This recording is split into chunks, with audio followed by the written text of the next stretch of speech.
کسان رانه ورک دي. حسرتو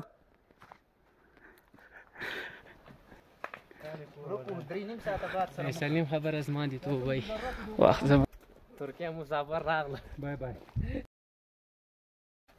سړی ډېر وږی شوی یم په لاره مزله الله دا پانوبو کې عجیبه طبیعت جوړ کړی دی. کونګو چم نو هغه بهترینه او راښکونکې منظره هره باندې دا نو هغه بزرګه څوکه ده او د سکارام په نامه باندې د طبیعت څومره راښکونکی دی. مخامخه کسان رانه ورک دي. 3 ځایه شوي یو. ورپسې ګرځو. نصرتو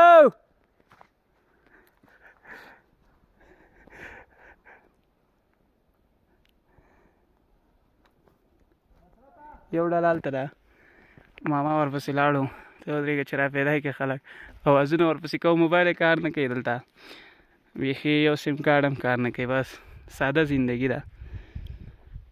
ځای هم ډېر اوچت دی. یو سیم کارډ هم دلته کار نه کوي. ماما ورغی. ته ودرېږه چې کسان پیدا کېږي نه پیدا کېږي. لرې دي نږدې دي چېرته دي.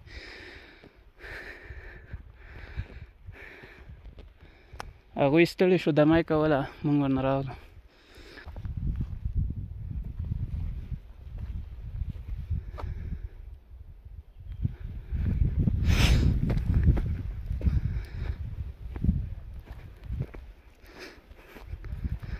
کسان راته ښکاري ماما پیدا کړي دي.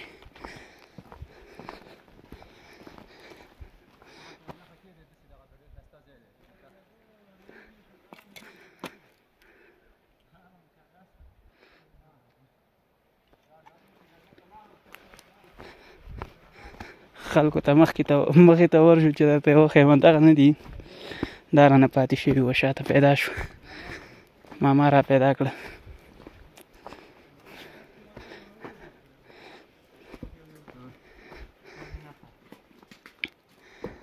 دا هم نښه کېښوه که به یې څوک ورک نه شي. دغه دې را پیدا شوه غازیان.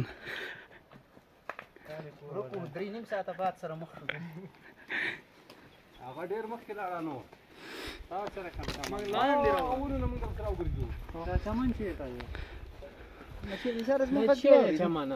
دومره پراخه لرګیو کې دې سړي ګیس ډبه را پیشا کړې ده.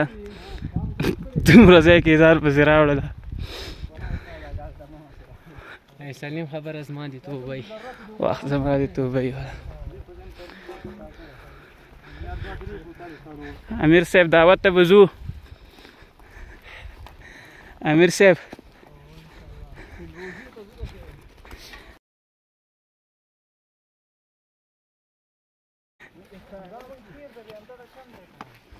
دغه ځای کې کرکټ ښه کېږي نو څه کوئ.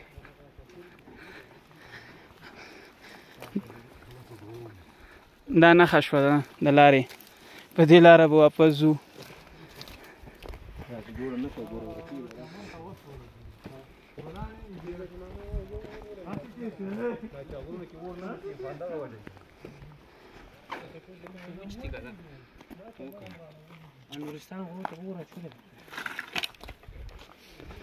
ګوره دومره خشاک دي.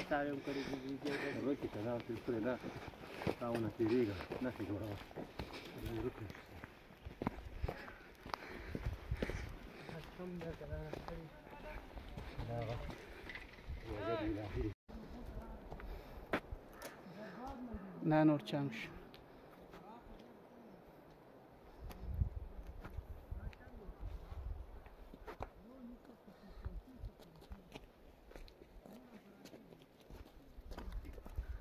ترکیه مسافر راغله. بای بای.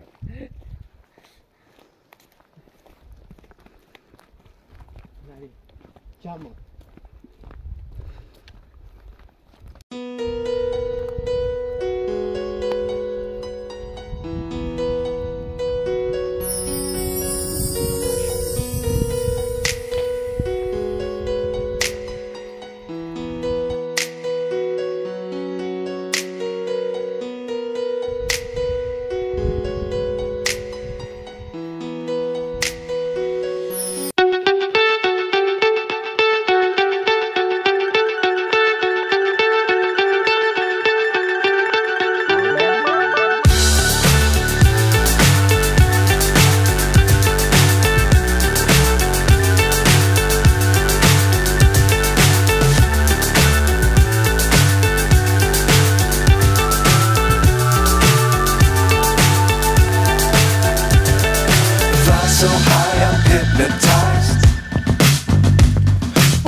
what's left is right.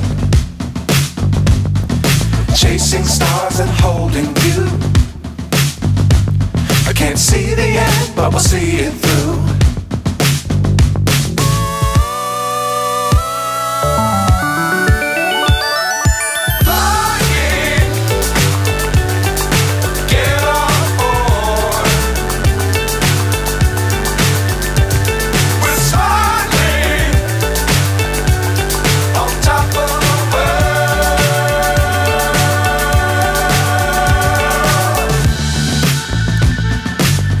Times don't fly too high. Be sure to keep the ground in sight. Fly forever if you keep it tight. Love the world but keep the sky on your mind.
څنګه استاد شکر دی اوبه پسې پیپسي بس لږ راکړه ورڅونه دی ډک کې دا میدان راغلی دا یو همداسې راوړی چې ویسکو بڼه سړی ډېر وږی شوی یم نه په لاره مزل هم ډېر وږی شوی او اوبه هم نشته اوبه پسې پیپسي څکي ماما اسراره نو ریټایرډ بند کا خوند نه کوي یو نه ډوډۍ لاس کې نیولې ده دا سړی هم وږی دی صرف دا لښکرې پکې اوبو هم سره کوم چې دا دغه د پښتو راکو صبر وکړه راځه درک برای ته اول دا څپلای کې بوټان نیواره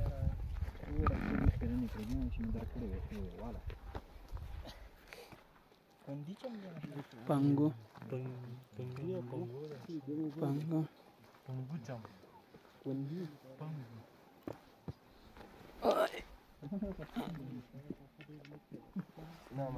وعلیکم السلام ورحمت الله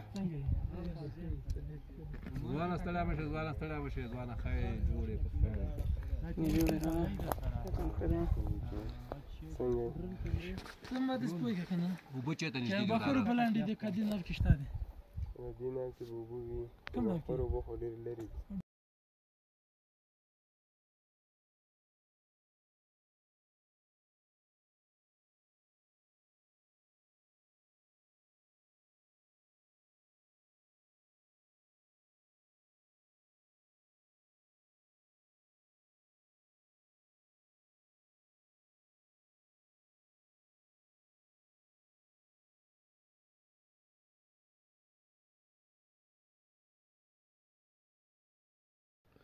دوستانو او ملګرو عزیزانو او زړه ته رانږدې ملګرو د سپین غره ساحه ده او دا هغه ځای دی چې د پنګو چم په نامه باندې یادېږي شاوخوا ته یې غرونه لکه د یو دیوال په حیث باندې راچاپېر شوي دي او منځ کې نو ماشاءالله دا د شپانه هم ګرځي او ځوانان پکې هغلته د کرکټ لوبه هم ترسره کوي او دلته موږ راغلي یو نن د جمعې ورځ ده چکر باندې د خوږیاڼو نه او د خوږیاڼو څه ملګري دي کوزبیار نه راغلي ځینې دوستان د جلال آباد ښار نه راغلي دي چکر باندې راغلي او دا یو ښایسته راښکونکې منظره ده او الله جل جلاله دې دا وطن تل آباد خیراز او سرسبزه لري د امن په فضا کې دا وطن تل آباد وي.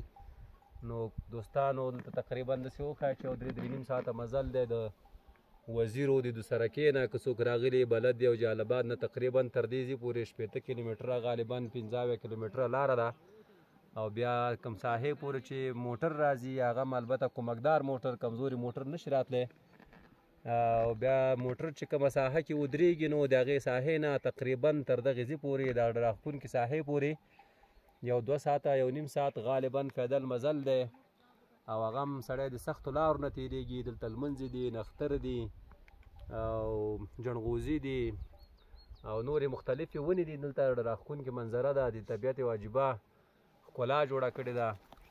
نو دوستان دی الله پاک دلته هر کله راولي او دا وطن دی الله جلاله همدغسې خیرازه آباده سرسبزه لري.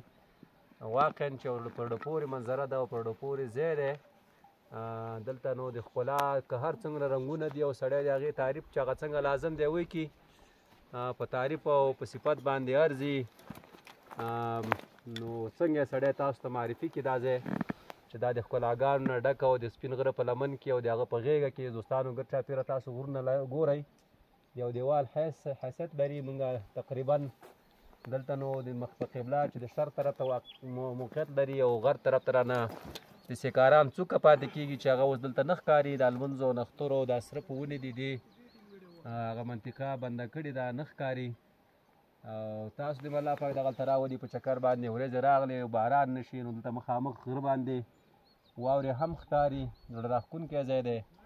الله مو راوله هر کله راشئ او د طبیعت دپاره د زړه راښکونکي د ارمانونو د پوره کېدو دپاره او د انسان د زړه د سکون دپاره یو زړه راښکونکې منظره ده. دلته دا د غره څوکې دي انشاءالله دا ځای ښکاري مخکې ده طبیعت دی د سپین غره لوړې سطحې دي کومې سطحې چې په تاریخ کې یادې شوي دي. نو دلته مخامخ موږ ځیر شو د سیکارام لوړه څوکه انشاءالله د دې ځای نه ښکاري که لږ مخکې راشو. ماشاءالله دا پنوبو کې یو عجیبه طبیعت جوړ کړی دی.